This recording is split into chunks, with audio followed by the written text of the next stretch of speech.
আসসালামু আলাইকুম গাইস, কেমন আছে? শীত চলে যাচ্ছে, তাই ভাবলাম একটু হাঁসের মাংস রান্না করি।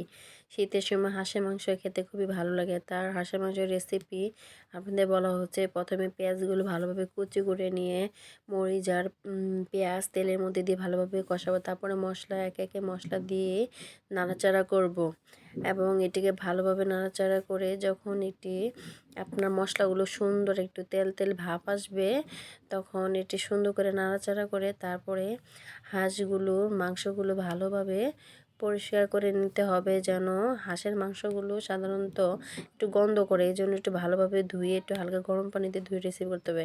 আমি বিশেষত মশলাগুলো সাধারণত পাটায় ছেঁচে দেওয়া হয় যেন ঘ্রাণগুলো ভালো লাগে। তো আপনারা দেখতেই পাচ্ছেন আর মশলা রেসিপিগুলো কেমন করে দেওয়া হচ্ছে গাইস।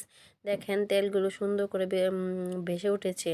তারপর দেখেন হাঁসগুলো পরিষ্কার করে নেওয়া হচ্ছে এবং এটিকে সুন্দরভাবে পরিষ্কার করে ধুয়ে হাঁসের মাংসগুলি দেওয়া হলো এবং এটি সুন্দরভাবে নাড়াচাড়া করে সুন্দর করে কষানো হবে, যেন কষানোগুলো সুন্দর করে হয়। পরে কিছুক্ষণ পরে একটু ঢেকে দেওয়ার পরে আপনার একটু পরে নাড়াচাড়া করে কষানো শেষ, প্রায় তারপরে পরিমাণ মতন পানি দিব।